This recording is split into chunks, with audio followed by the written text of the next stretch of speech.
தலைவர் இப்போ இப்படி சொல்லுவார், அமித்ஷா கூப்பிட்டு 2 மிரட்டினா இல்லை அதெல்லாம் அப்புறம் பார்த்துக்கலாம் பாருன்னா அண்ணாதிமுக தொண்டனுக்கே ஒரு உணர்வு இருக்குது. பிஜேபிக்காரனை கொஞ்சம் பொறுத்திருந்து பாருங்கங்கிறாங்க. அப்போ யாராவது ஒரு பொறுப்பான தலைவர், வேற யாருமே சொல்லணும், அமித்ஷா தான் சொல்லணும். கூட்டணி ஆட்சியை பற்றி பேசியது நிஜம், நாங்கள் கூட்டணி ஆட்சி தான் அமைப்போம்னு அவர் சொல்லணும். இல்லை எடப்பாடி ஜி சொல்கிறது கரெக்டு தான் அப்படின்னு ஒன்று சொன்னாதான் இந்த கூட்டணி நல்ல விதமாக பயணிக்க தொடங்கும்.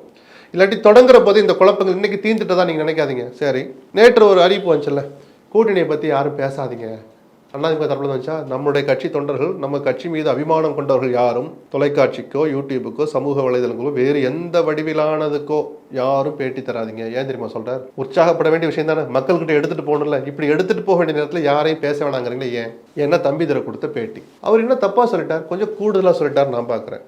எடப்பாடி சொன்ன பிறகு அது அழுத்தம் திருத்தமாக அவர் சொல்றார், கூட்டணி ஆட்சி தமிழ்நாட்டு. நானே உங்களுக்கு கொடுத்த பெட்டில் இன்னும் சில பேர் கூட சொன்னேன், 80 அது தோத்து போன தியரி. கலைஞர் என்கிற ராஜதந்திரியாலேயே வெற்றியை பெற்றுத்தர முடியாத ஒரு ஸ்ட்ராட்டஜி அது கூட்டணி ஆட்சிங்கிறது. இத்தனைக்கு மறைமுகமாக தான் சொன்னாங்க, வெளிப்படையாக கூட அறிவிக்கல. மக்கள் ஏற்றுக்கல. எம்ஜிஆர் தான் ஜெயிச்சார். அதிமுக வரலாற்றில் இது வரைக்கும் அப்படி சூழலே வரல, யாரும் அறிவிச்சதும் கிடையாது. எம்ஜிஆரோ ஜெயலலிதாவோ கூட்டணி ஆட்சி பங்குன்னு சொல்லல. அதுக்கு அதிமுக அவசியமும் வந்ததில்லை. தோத்துட்டா தோத்துருக்காங்க, ஜெயிச்சுட்டா தனி மெஜாரிட்டியோட ஜெயிச்சிருக்காங்க, கடந்த கால வரலாறு. ஸோ அந்த சூழலே வரலை.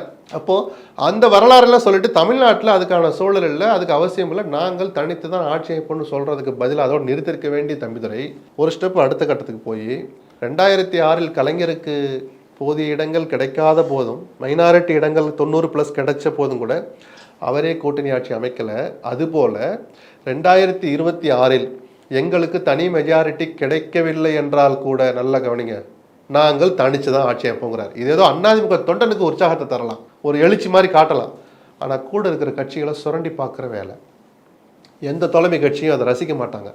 இன்னைக்கு அவங்களுக்கு கேட்க ரைட்ஸ் இல்லாமல் இருக்கலாம், கூட்டணி ஆட்சியில் பங்கு கொடுன்னு இன்னைக்கு கோரிக்கை தான் வைக்க முடியும். ஆனால் ரிசல்ட் வந்து உங்ககிட்ட 90 இடம் இருக்கு அதிமுக கிட்ட, நாங்கள் 2-3 கட்சி சேர்ந்து 40 இடம் வச்சிருக்கிறோம், 130 ஆட்சி அமைச்சலாம், நாங்கள் 40 கொண்டு கொடுப்போம், நீங்களுக்கு ஆட்சியில் பங்கு தர மாட்டேன், அதை நாங்கள் வேடிக்கை பார்க்கணும்னு கேட்டால் எவ்வளோ நியாயமான வேதனை.